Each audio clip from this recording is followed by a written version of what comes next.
everyone. I think I know everyone in the room, but just to kick it off, I mean, we're in Kosrow. And then we have Dr. Purva Rushi, who's also here. So I don't know if everyone's met her, but Purva introduce yourself actually. Isn't she great at coming out and saying, gather around and give your attention? She's great. You can tell the difference between faculty and non-faculty. I'm not nearly as good of a presenter. I am the Executive Director of Strategic Planning and Accreditation. And I love it, so don't even think about applying for my job. And I'm going to give a brief overview. There's PowerPoint slides, but don't worry, there's only 5. And yes, they're very text heavy. There is only 5. I'm going to give a brief overview of how we got to where we are today for assessment from the HLC's perspective, HLC being the Higher Learning Commission, our regional accrediting body. And then I'm going to talk to you about next steps for this semester specifically and changing the evidence we're providing to the HLC compared to a few years ago. And then I'm going to turn it over to Lauren and we can address any questions. Really informal, so hang tight for these 5 slides and then the really good part begins. We'll have a discussion, all right? So a few years ago, in the spring of 2014, so 6 years ago, the HLC came for their standard reaffirmation of accreditation. So we were reaffirmed for a 10-year cycle for the standard pathway. And so that means in year 4 and in year 10, they have a team of HLC peer evaluators come to the institution and evaluate us as an institution, operations, academics, fiscal, processes, and how we documented this in a report prior to their visit, and then how we are sharing the evidence found in that report when they do come to campus. So again, year 4 and year 10. So in 2014 they came and they said, yep, you've got reaffirmation on the standard pathway, but you know what? There are 3 areas of concern that you had to focus on, and one continues to be an area of concern. So now that we're here on campus, we see assessment has risen to the level of beyond a monitoring report. That's just fancy ways of saying additional reporting was needed for that. Now we need to come back and have a specialized visit just on academic assessment of student learning outcomes. So instead of focusing on the institution as a whole, which is in year 4 and year 10, we're going to come back and assess you for 2 years. So when they came in March 2018 as a comprehensive evaluation visit, they found, again, bullets of 3 major gaps. Specifically, they found inconsistency in our terminology of assessment language. And they found gaps in general education outcomes. And they found gaps in program learning outcomes. And there's a lot of boring detail, but here's the takeaway. They didn't find that we've never done assessment of student learning outcomes. They didn't find that we've never done it well. What they found is there was no consistent and systematic approach that was comprehensive in nature across the college. They had great pockets and great individuals championing it, but again, it was just pockets. And as an institution, we need to be able to provide, again, a comprehensive documentation of how we assess student learning outcomes regardless of discipline, regardless if an adjunct is teaching it, regardless if it's online, regardless of et cetera, et cetera, et cetera. So they said, here's the deal. We're going to give you a little less than 2 years. This has been an ongoing issue. And a little less than 2 years from now, we're going to return in 2020, and we're going to be here for a day and a half. We're going to send a team of 2 peer evaluators specializing in assessment, and they're going to assess how well you have created processes and are producing the evidence needed to show a systematic approach. All right. So less words, pretty icons, but these are the 3 bullets, and these are verbatim sub-bullets of their 3 areas that we needed to address for the HLC. They call them HLC recommendations. They're essentially HLC requests / demands / you better do this, right? Because it's from the HLC, and they've already made clear we've done great pockets, we've given you enough chances. Yeah, let's go. So again, develop an assessment glossary, that first icon, so we can know that whoever we talk to in the academic realm will be able to understand and convey information at a general level and consistently on assessment. General education assessment, really how are they defined and assessed systematically? Are they on a regular cycle? Are there 12? Are they 2? And how often are they assessed? Program assessment, again, there's pockets, but how are we addressing assessment of student learning outcomes for all of our disciplines across all modalities. And how are we conveying that to our students? It's not just a secret among faculty. Embarking on a project plan was a big task that, unbeknownst to assessment fellows and the assessment committee, is what they were undertaking in this journey. So focusing on more than just tests, they were really trying to impact the culture by creating processes. So the project plan that went into the documentation needed for this visit to guide the visitors that are coming to evaluate it really talks about the components of the project plan to address those three areas of assessment glossary, which is assessment language, program, and gen ed outcomes. So we have all these tasks that represent processes of the institution.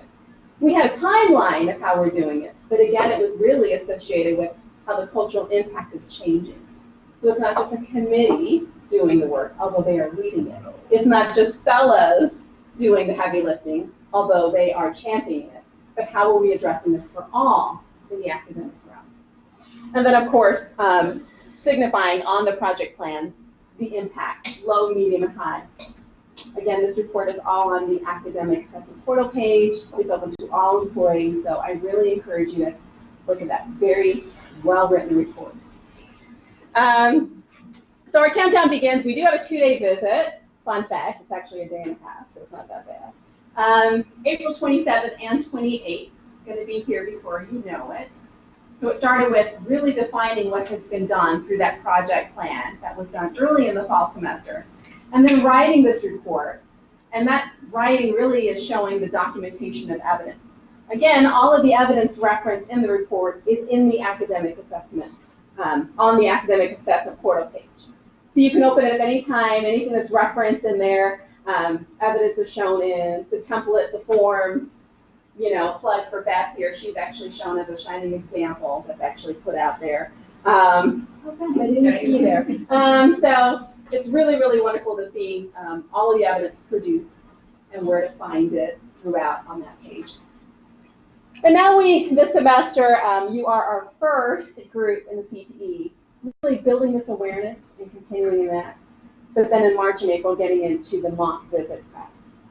So I'm going to talk about the mock visit prep a little bit more in detail and how that's different than this environment, which is about building awareness. My last slide, so get excited. Continuing roles, continuing awareness, and continuing engagement. So it's important that even though it's a focused visit within the one primary division of academic affairs, that all divisions at the college and all employees have some level of awareness of what's going on. Academic assessment and changing a culture doesn't happen, again, in pockets. We're trying to impact and be successful in showing the cultural impact college-wide. We're all here, I firmly believe, based on student success, champion, advocate, and inspiration to the students and the faculty in our class, and everything else supports how well they do in the classroom. If there's no classes, there is no faculty. There's no faculty and students. There is no one else, including me in this room.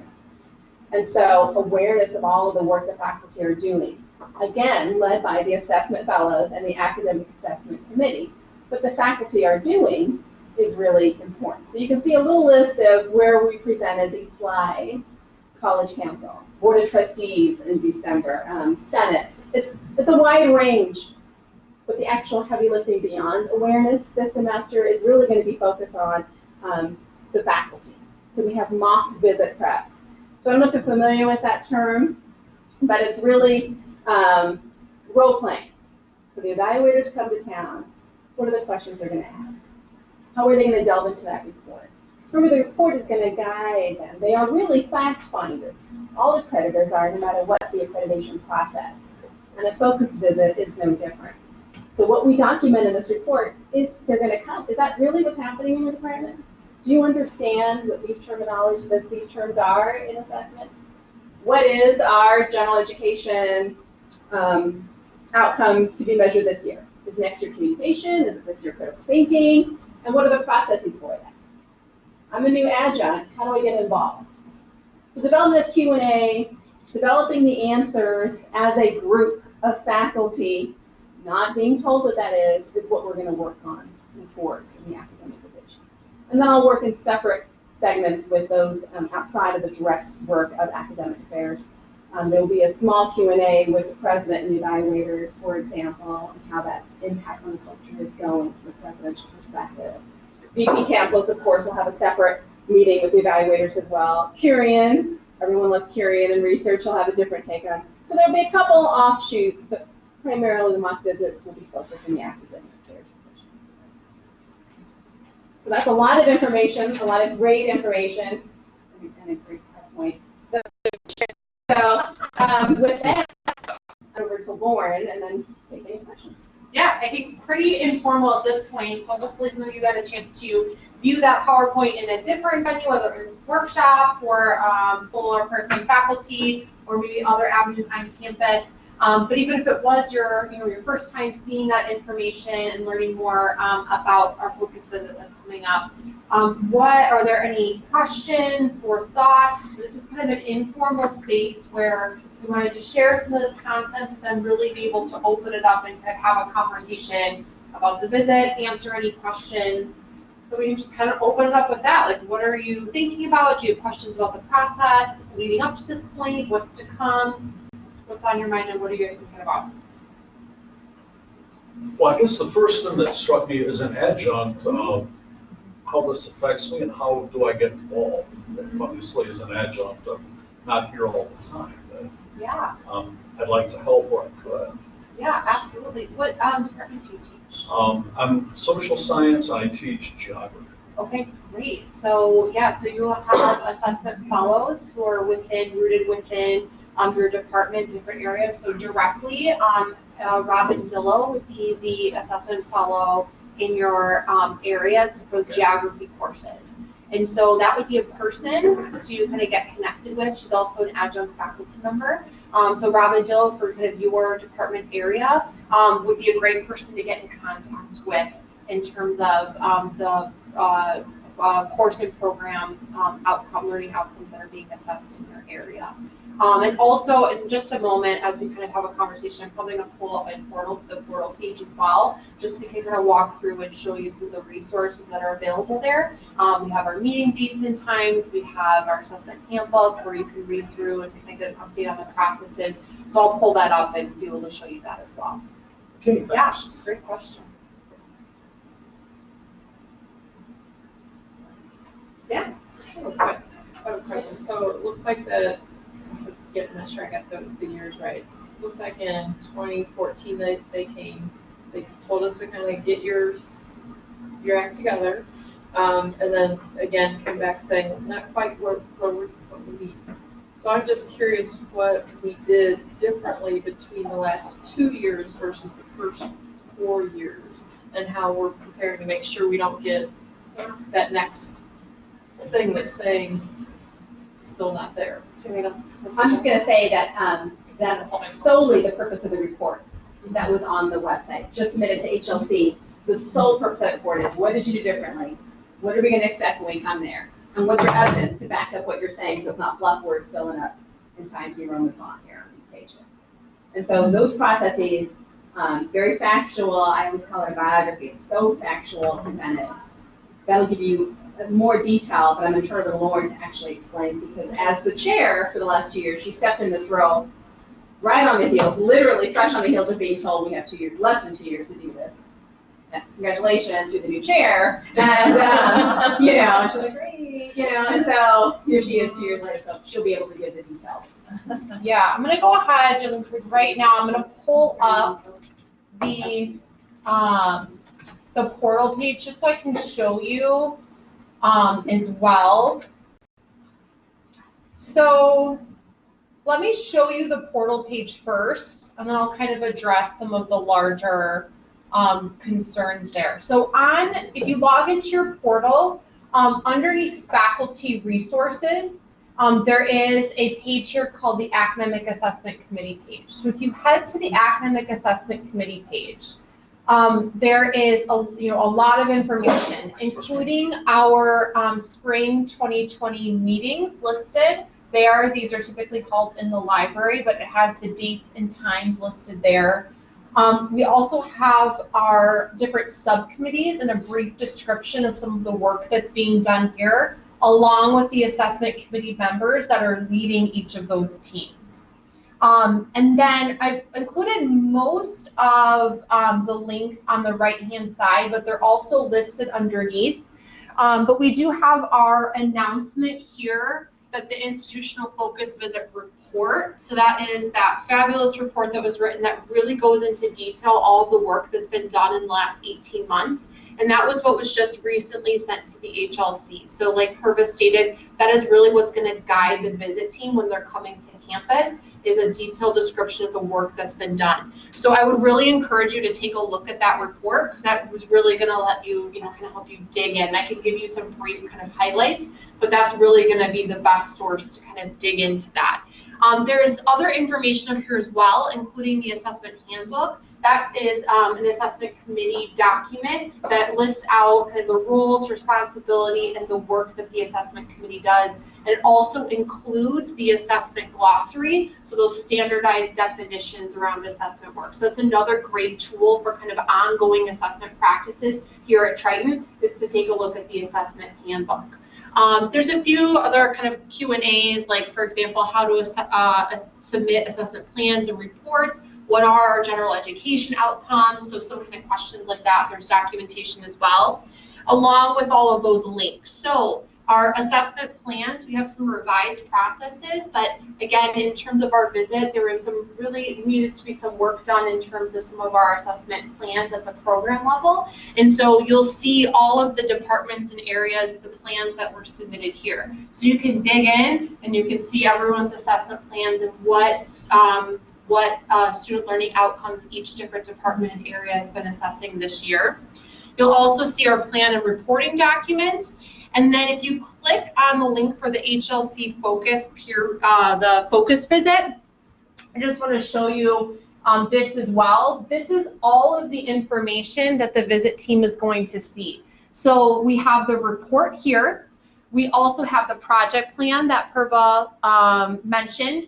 And in that project plan, it's all of the different action items, and it lines up with all of the evidence folders here. So in the project plan, it's like a 2-page document, and it will say, the assessment committee revised our general education outcomes. I don't actually know what number that is, but let's say it's 2D, right? You can head into the folders, and you can actually see all of the documents, from PowerPoints to committee meeting minutes, to other documents that were created. So all of the evidence that we accomplished those different things. So I think in that specific folder would be the academic Senate meeting minutes, where the general education outcomes revisions were approved through Senate and sent to the VP for a recommendation. So really that document, that evidence that showed that these actions were completed. So I just wanted to kind of give you an overview, because with either more specific questions, or if you really just kind of want to get your hands on the evidence and the reports to really see some of the work that's been done, this is where that is all posted. But to give you kind of a brief overview of that, again, if you really want to dig in, it's there. But some of the actions I think that were, to me, most substantial was the institutional investment in assessment. So currently, assessment is the Academic Assessment Committee is a subcommittee of our Academic Senate, which is our faculty arm of our student governance structure, and that is 12, depending on the semester, around 12 to 15 individuals. And so previously, that was the leadership for assessment, and one of the early investments that administration made was increasing stipend positions for this work. So the first year it was a stipend position for what was called Program Assessment Plan Developers, and currently it's Assessment Fellows, and that's about 56 individuals across campus. So that's just one of the easiest examples of really scaling these efforts and having more individuals involved with specific deliverables and specific actions attached to those stipends. So that, to me, was one of the first ways of really expanding our efforts and making it more systematic, and ensuring this was occurring across different departments and areas, was that initial investment and expanding from 8 to 12 individuals on the assessment committee who were kind of tasked with this, with now expanding that to over. So that's a a quick and easy example, but there are some other very specific actions that have been done as well. Great. Yeah, absolutely. What else do you guys think? What are we thinking about? What are some of our questions, concerns? Do you have a question about Yeah. the subcommittees? Is there a certain time we need to have water focus assigned? Is there any deadline? Yeah, get involved, yes.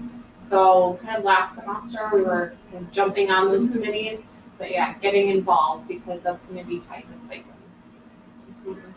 Yeah. But lots of opportunity to do that, especially I would say around Learning Improvement Week. This April, there'll be lots of opportunity to jump in and get involved. Yeah.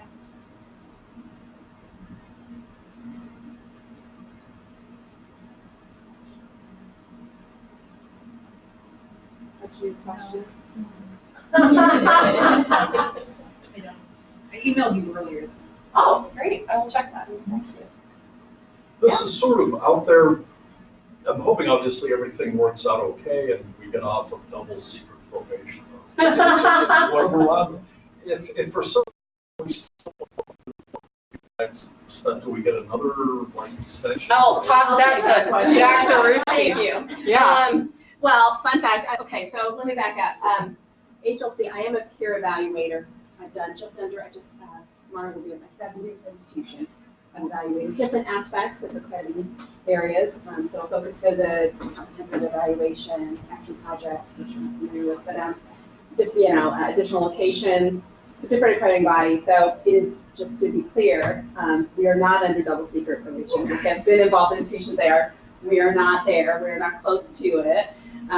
We have gotten several opportunities, like all institutions, to improve. First with documentation in written format, and then a visit that is part of a comprehensive visit that's already scheduled, year 4 and year 10. And so this opportunity to present itself really is not to get off double secret. It's really to show and celebrate the success we've done. Which is what I can actually tell you. I'm very, and I don't say this lightly, I'm very proud of that I'm associated with a college whose faculty is so dedicated and presents so much evidence the last 2 years. It's a very, very tight time for an institution. And that's not common in the HLC world to have less than 2 years. But it is if they feel they've given too many opportunities that were missed by an institution. And as Lauren said, the institution backing for resources for development, for expansion, for training, for comprehensiveness across disciplines and across really the college changed things in the last 2 years that opportunities that didn't exist previously. So if by chance this report were all lies, and they come and they're all lies, and they don't find any evidence of any kind of movement at all, then we'll move you on probation. Yes, but yeah, that won't happen. Yeah. Too many people put in too many hours for that to happen. It's really strong evidence. It's really good. And again, this is just the first part, is that big report. It's the big part, documenting. The second part is the actual discussions with faculty and determining if that correlates with what was. There's surprises in the room. Are the assessment fellows saying, we have no idea what you're talking about. We never did any of this. We just kept Right, check. Yeah, so again, that's the second major part. That's why they're coming to visit us, is to verify their fact findings. But. Yeah, and just Oh, sorry. So, I'm not really faculty, but I manage an internship program that has learning objectives tied to it. So I'm not really sure. I feel like, this information is relevant to me, but I'm not exactly sure how. We have internship faculty advisors who monitor, the learning objectives of students. So yeah, I'm not exactly sure, how this affects me or our internship program. Yeah, so the idea of assessing student learning outcomes absolutely impacts you. The committee that I run is the Academic Assessment Committee, And you're quirky in the same way that me as a librarian is quirky, because I'm faculty, but I sit in student affairs, where for you, you're non-faculty, but you report now currently through academics. Yeah. So you're like the reverse quirkiness Yes. of me. So even though you sit in academics, you would assess your student learning outcomes underneath the umbrella of student affairs assessment, like the co-curricular outside of the classroom assessment. Okay. I actually just had a meeting today with Andrea, who is the new Dean of Students, and assessment of co-curricular activities will fall under her purview.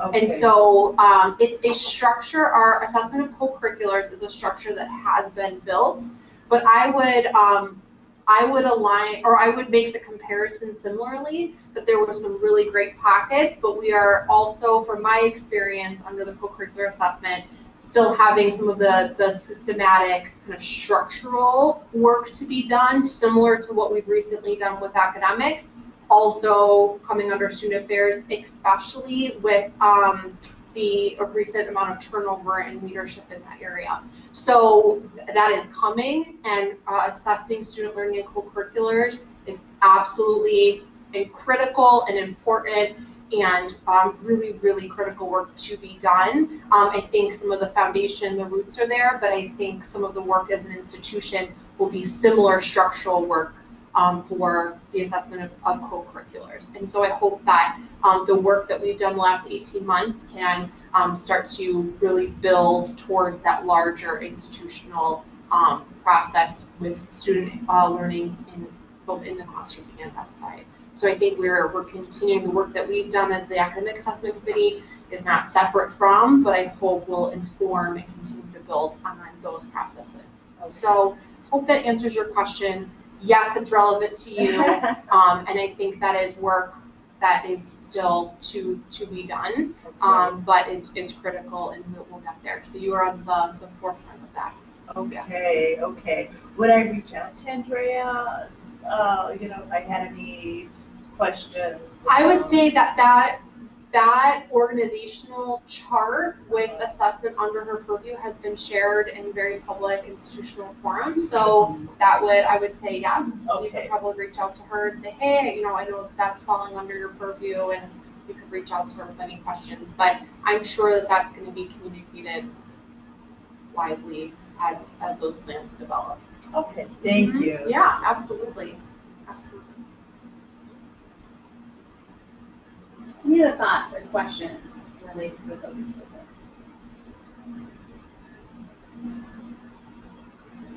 All right, well, I know it's the first week of classes, and we're all very busy, so I'm going to be cognizant of your time. But thank you all for being here. We really appreciate you, as Purva's slide was showing, with being engaged and being knowledgeable. So we really appreciate you doing that and being here and educating yourself and taking the opportunity to be an informed member of the campus community. So we really appreciate that.